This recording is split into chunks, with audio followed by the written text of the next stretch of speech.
গো, তুমি এখনো পড়ে পড়ে ঘুমাচ্ছ? বেলা কত হয়েছে সেদিকে তোমার খেয়াল আছে? দোকানে যাবে না নাকি? আজকে তো বাজারের দিন। আহা গিন্নি, এই সকাল সকাল কানের মাথা কেটে আসলে কেন শুনি? এই বৃষ্টির মধ্যে কে যাবে বাজারে? কেন, বৃষ্টি হলে মানুষ কি না খেয়ে থাকে নাকি? কেন মানুষ আবার বৃষ্টির দিনে না খেয়ে থাকতে যাবে কেন? বৃষ্টির দিনে তো মানুষ বাড়িতে বসে ভালো মন্দ খায়, তাই না? বৃষ্টির দিনে মানুষ যখন ভালো মন্দ খায় তখন বেশি করে কাজ করতে হয় নিশ্চয়ই। কাজ না করলে খাবারটা আসবে কোথা থেকে শুনি? না না, দিলে তো দিলে, একদম মুডটা নষ্ট করে দিলে। কি সুন্দর শুয়ে শুয়ে জানালা দিয়ে বৃষ্টির ফোঁটা গুনছিলাম, তুমি তো সবটা নষ্ট করে দিলে। হুর। তাড়াতাড়ি উঠে চারটে গিলে নিয়ে বাজারে যাও। বললাম তো বাজারে যাব না। হ্যাঁ, তুমি যাও তো এখান থেকে, আমাকে জ্বালিও না।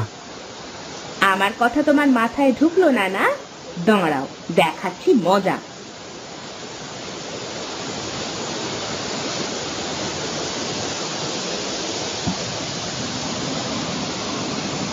এই কে কে কে কে ছাদ ফুটো হয়ে গেল নাকি রে বৃষ্টিতে?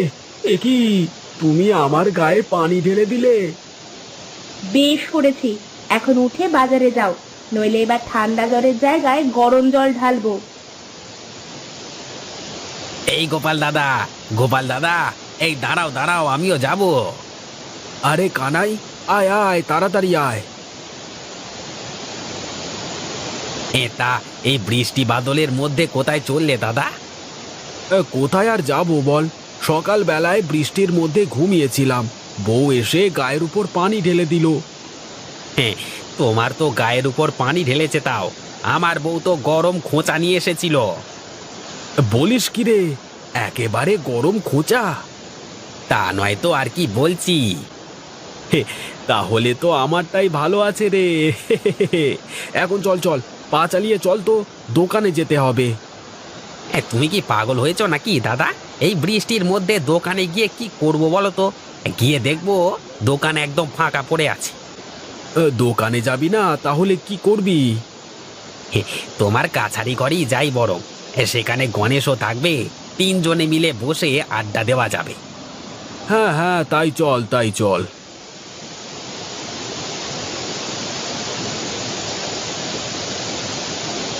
আরে গোপাল কানাই, আয় আয়, আমি তোদের জন্যই অপেক্ষা করছিলাম। জানতাম বৃষ্টি হচ্ছে তো তুই ঠিক আসবি। হ্যাঁ হ্যাঁ, বৃষ্টির দিনে বাজারে গিয়ে তো আর কোনো কাজ নেই, তাই ভাবলাম কাছারি ঘরে বসে তোমার সাথে গল্প করি।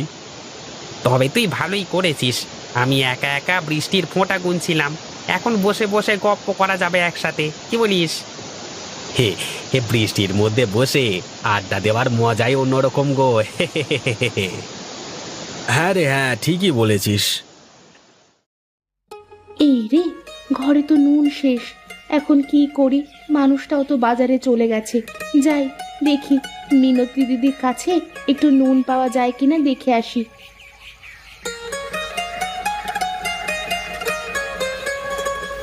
এই দিদি, মিনতি দিদি, বাড়িতে আছো? হ্যাঁ রে হ্যাঁ, আছি, আসছি। কি ব্যাপার মালতী, তুই আয়, ভেতরে আয়। না গো, আমি আর ভেতরে যাব না, তোমার কাছে একটু নুন হবে গো দিদি? বাড়িতে নুন শেষ হয়ে গেছে, আমার মানুষটাও বাজারে চলে গেছে, এখন তো রান্না করতে হবে। হ্যাঁ, তুই আয়, ভেতরে আয়, আমি তোকে নুন দিয়ে দিচ্ছি। কি করি বলো তো দিদি, মানুষটা একদম কাজবাজ কিছুই করতে চায় না, প্রতিদিন বকে বকে তারপরে কাজে পাঠাতে হয়। তুই কার কাছে কি বলছিস? আমি তো আজ সকালে গায়ের ওপর জল ঢেলে দিয়ে ঘুম ভাঙিয়ে বাজারে পাঠিয়েছি। আমিও তো গরম খোঁচানি হাতে নিয়ে গিয়েছিলাম, তারপর ঘুম থেকে উঠলেন মহারাজ। এই গাঁয়ের বেটা মানুষেরা যে এত কুঁড়ে, সে কথা আর কি বলবো। হ্যাঁ রে হ্যাঁ, সে কথা আর বলিস না রে তুই। আমাদের মহিলা মানুষের গুণেই সংসারটা কোনো রকমে টিকে আছে। এখন মনে হচ্ছে আমাদেরই কিছু একটা করতে হবে, না হলে আর সংসারটা চলবে না। ঠিক আছে দিদি, আমি এখন চলি, পরে এক সময় এসে গল্প করব। আচ্ছা ঠিক আছে, আয়।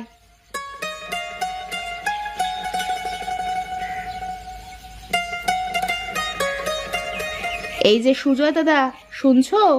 বাজার থেকে ফিরলে মনে হচ্ছে। হ্যাঁ, একটু বাজারে গিয়েছিলাম বাজার করতে। বাজার করেই তো ফিরছি। তা তোমার গোপাল দাদাকে কি দোকানে দেখলে?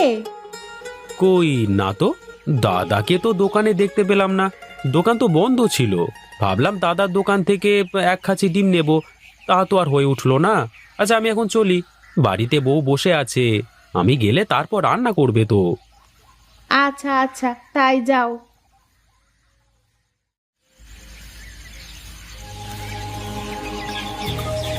এই রে, এ গিন্নি কি বুঝে গেছে নাকি আমি দোকানে যাইনি? রেগে সাপের মতো গজগজ করছে তো। না, কোনো কিছু বুঝতে দেওয়া যাবে না। আগে গিয়ে দেখি পরিবেশটা কেমন।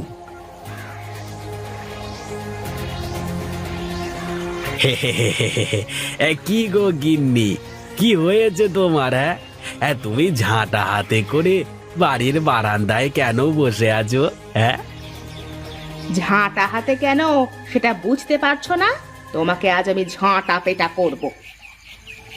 সে কেমন কথা? আমাকে আবার ঝাঁটা পেটা করবে কেন? আমি আবার কি করেছি? কি করেছো বুঝতে পারছো না? না, তা তুমি সারাদিন কোথায় ছিলে?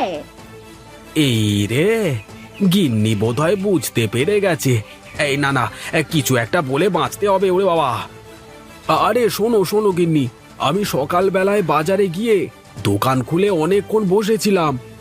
পরে বাজারে কোনো লোকজন না দেখে দোকানটা বন্ধ করে বাড়িতে ফিরতেই যাচ্ছিলাম, এমন সময় এই কানাই আর গণেশের সাথে দেখা হয়ে গেল। তাই ওদের সাথে গল্প করছিলাম আর কি। কিন্তু সুজয়তা বলল তুমি নাকি বাজারেই যাওনি, দোকানই খোলনি। অনেক হয়েছে, আর নয়।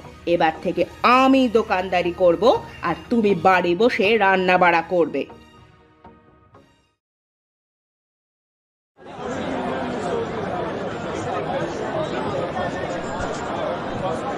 কি ব্যাপার মেয়েরা, তোমরা দোকানে কি করছো? তোমার স্বামীরা কোথায়? আগে আজ থেকে আমরা দোকানদারি করব জমিদার মশাই, আর আমাদের স্বামীরা ঘর সামলাবে। না না না, এ হবে না। মেয়েদের কাজ ঘরে থাকা, বাজারে দোকানদারি করা নয়। আমি থাকতে আমার এই বাজারের মাটিতে কোনো মেয়েরা দোকানদারি করতে পারবে না। এখন বাড়িতে গিয়ে তোমাদের স্বামীকে দোকানে পাঠিয়ে দাও, যাও। কিন্তু জমিদার মশাই, স্বামীরা ঠিকঠাক কাজ করে না, ওরা যে খুবই অলস। সে যাই হোক না কেন, তোমরা এক্ষুনি বাড়ি যাও, আর কখনো বাজারে পা রাখবে না, ঠিক আছে?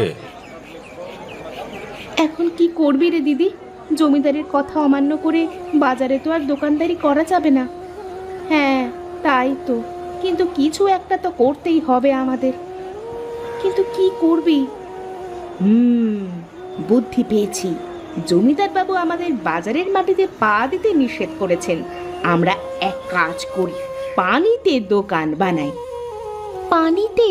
মানে পানিতে আবার কেমন করে দোকান বানাবি? আরে, এ আবার এমন কি কঠিন ব্যাপার? কলার ভেলার ওপর দোকান বানিয়ে সেটা পানির মধ্যে দিয়ে দিলেই তো হয়ে গেল। এটা কিন্তু মন্দ বলিসনি। এখানে তো প্রচুর মানুষের আসা যাওয়া, খুব ভালো ব্যবসাও করা যাবে। হ্যাঁ রে, ভাসমান দোকানের জন্য অনেকেই আসবে আমাদের দোকানে। তাহলে আর দেরি কেন? চল চল, কাজে লেগে পড়ি। চল, এখন বাড়িতে চল, কাল সকাল থেকে কাজ শুরু করা যাবে। আচ্ছা ঠিক আছে, চল। এই কানাই, আমাকে কলার গাছগুলো দে দেখি। সবগুলো বাঁশের সাথে বেঁধে ভেলা বানাতে হবে। হ্যাঁ হ্যাঁ, দিচ্ছি দিচ্ছি। এই নাও দাদা, গাছগুলো সব বাঁশ দিয়ে একসাথে করে বেঁধে ফেলো। আমার হয়ে গেছে, ভেলা একদম তৈরি হয়ে গেছে। হে, আমাদেরও প্রায় দোকান বানানোর কাজ শেষ। হ্যাঁ, যাক, অবশেষে দোকান বানানোর কাজ শেষ হলো।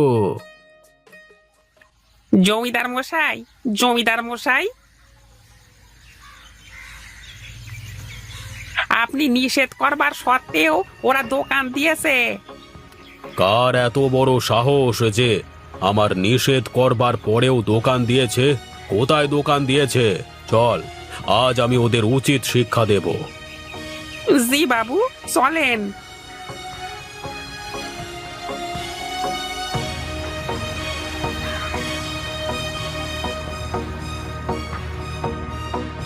কিরে, তুই কি আমার সাথে মশকরা করছিস নগেন? তুই আমাকে কোথায় নিয়ে আসলি? বাবু, দোকানটা এইখানেই তো দিয়েছে ওরা। এখানে দোকান দিয়েছে মানে? আশেপাশে তো কোনো দোকানই দেখছি না। বাবু বাবু, এই দূরে তাকিয়ে দেখুন, ওই নদীর মাঝখানে ওরা দোকান দিয়েছে, ভাসমান দোকান। বলিস কি রে, একেবারে ভাসমান দোকান? চল চল গিয়ে দেখি।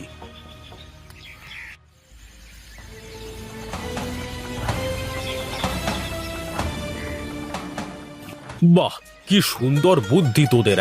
পানির উপর যে দোকান বানানো যায় এটা তো জানা ছিল না। খুব ভালো করেছিস, ব্যবসাটা চালিয়ে যা এভাবে। আর যদি কোনো কিছুর দরকার হয় বা কোনো সমস্যা হয় আমাকে বলবি, তাহলে আমি আছি তোদের পাশে, বুঝলি? আপনাকে অনেক অনেক ধন্যবাদ জমিদার বাবু। আসুন, এক কাপ চা খান। আপনি আমাদের দোকানের প্রথম খরিদ্দার। আপনি এটা কি করলেন বাবু? আপনি তো গিয়েছিলেন ওদের শাস্তি দিতে, কিন্তু আপনি এমন কেন করলেন?